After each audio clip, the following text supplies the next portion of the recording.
Do that now. I want to put up some graphics here that are going to show you, and we'll leave it up for a while in case you want to walk to your screen and stare at it. All my guys have a little printed out version, but basically at the top are the guys who left either through the transfer portal or through graduation. I don't put DJ Jefferson on there because he really didn't have many stats last year. It's got the returning guys next, and then the newcomers, Darlinston Dubar, Chaz Lanier, Igor Milicic, and Felix Akpara.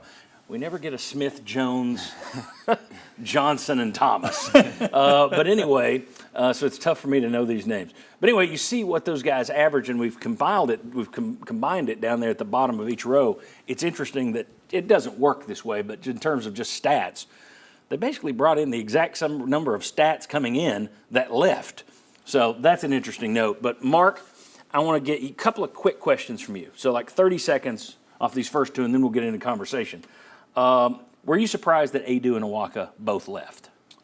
Yes, I was surprised that both of them. And we'll leave that graphic up, but go ahead. I was really surprised by Adu. I think that was the first one. That's a perfect example of an NIL and him wanting more money than what they were willing to give. But then I thought maybe when Adu left and they opened back the door up for Awaka to come back, I thought he may. So I was surprised that both left for sure. Yeah.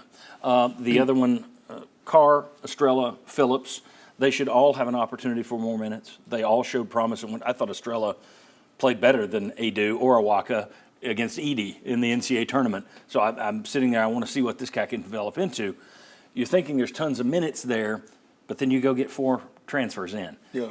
Does that become a roadblock to those young guys stepping up and moving forward? Well, or is it just competition? One, I think Estrella, I think that's a perfect example of you're looking at it as a lens of expectation. There was very little expectation of him to do anything. And since he just kind of held his own, we think that he played really well. There's a ton of opportunity at that position. He was the only one of that group that didn't play scared. He that's competed, what stood out. 100%. He competed, I agree. I like Carr. Of the guys that are coming back, I think if he can put some weight on, some muscle on, I like his versatility.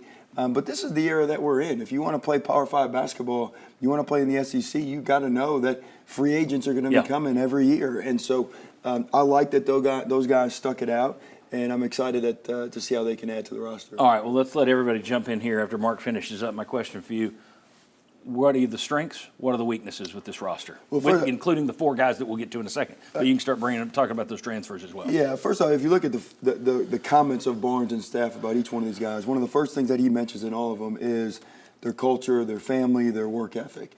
You've seen programs like Arkansas. They had a really good year 2 years ago, went to the Final Four. Yeah. Then they nosedive, and they're in the NIL, they're in the portal transfer because they're focused on stats and stars. They're not focused on culture. And every comment that Barnes made about these guys, they fit the hardworking culture, the team environment, which I think is huge in this era that we're in. I like the versatility of what we added. You got ball screen offense in Igor. He's a bigger guy, but he can stretch you by shooting the basketball. You see clips, watch footage. He can roll and finish at the rim. He can defend ball screens, which I think was one of the things that Adu did well. And when he wasn't performing on offensive side of the ball, he'd come out, and Awaka really struggled in that. I think Igor can do that on both ends. And then there's a presence in Felix. I think he knows his role. Coach Pearl was in town 2 weeks ago, and he was talking about all this NIL money that he had still left to spend. He had 4 scholarships at the time, and he was looking to bring on a backup 4. He could not find somebody that would be willing to come as a backup. Yeah. And I think the fact that Felix, he may end up starting, but he's willing to be a backup type role player and not have to be the guy.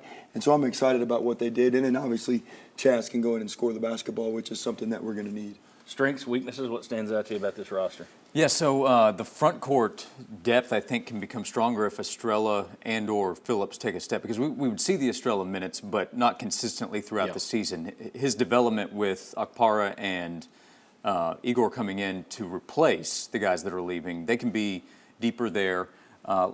Replacing Connect is a big question, obviously, with what he can do scoring-wise, but I think they can help replace what he was able to do with more shooters. Igor, to me, is really intriguing. What he can do, how he can change how they'll play offensively, because his proven outside shooting ability, which they haven't had from a front court guy under Rick Barnes. Well, you got 3 of these guys that we're going to talk about in a second that are shooters. I mean, Yeah, with the exception of Akpara, heavy. all these guys are shooters. Now, the problem is you've had guys that transferred in here before that had reputations as shooters, and they didn't follow up on it. Connect did, obviously. But, Chuck, do you feel confident that these guys are going to slide right in and their shooting in the A-Sun is going to translate to their shooting in the SEC? Not 100%, but yeah, I mean, he ranked number 10 overall, I think, in the portal. He was the number 1 available. Lanier. Yeah, Lanier, when you got him. I mean, and to Mark's point, maybe you need a big. I'm thinking about how that Tennessee struggled matchup-wise against some of, like Mississippi State. Every big team they played. Every big team they played. So that's what I'm kind of thinking. But where can you find one of those guys? And Barnes is really good about later on, like in August. You know, he's gotten players as late as August. And even, you know, when you think of Vescovi, he was like a January addition. So maybe he's just going to wait and see if there's an international top player that kind of you would be available. But it's tough to find somebody at this point, isn't it? I think the biggest unknown is what you saw with Vescovi last year. You know, you got guys that have been used to handling the ball a ton. They've been the focal point. And now with Zakai, who's going to be your dominant ball handler, you know, how do these other guys fit in to the offense, knowing that he's going to be the dominant ball handler? And you got guys that have been used to scoring 20 points, 17 points, 13 points when they've had the ball in their hands a lot. So you got to be able to learn how to play without the basketball for this team to really elevate. Well, I mean, Vescovi didn't have a great year scoring last year, but he was second on the team in assists, third on the team in steals. Yeah. I mean, he just was in the right spot. He got We a lot of those numbers rebounds. last year. Yeah. When he was on the floor, the team played better. He was always in the right spot. That's if why you I will. think Dubar can be like Josiah. Like you look at his rebounding is similar to Josiah's rebounding. Defensively, he can switch out and guard some forwards if a team's got a bigger matchup, and he can guard guards. So that versatility defensively. It'll also be interesting to see what happens with Jemai Mashak moving forward. So Well, that's he one we played a haven't huge mentioned. role, I think, in that culture part that Mark brought up with Yeah. the guys coming in. That mattered. Cameron Carr is another player that I think is really intriguing to see what develop they get out of him. His scoring ability, I think, is there if he can put it all together and kind of be a microwave guy off the bench for Tennessee. We're actually, go ahead if you got 10 The only seconds. thing I would say, I don't think it would hurt to give Zig or somebody else on the court take away a few minutes there and not get Yes. him worn down so much. I subscribe to a site, CBB Analytics, and NBA teams use them, college teams use them. That's where we get a lot of our stats and analytics from. And I get people that always say, oh, there's nerds, nobody cares. Coaches care. These are the same numbers that UT and other schools look at. But what you can do with them is you can pull the style of play through stats and numbers and other metrics that they have, style of play for guys in the portal, and then compare them to SEC guys, for example. And that's what we did. Let me go ahead and put this up here. You've got the top 9 guys in the SEC that these guys compared to statistically. Akpara, you'll look down there and about 5th on the list. He plays, it's about an 85% similarity with Tobe Awaka. He's more Awaka than he is Adu in terms of their comparisons. Milicic, you see the SEC guys, but down at the bottom, style of play, 79%, is a match with Dalton Connect. And then you've got Chaz Lanier, Dalton Connect.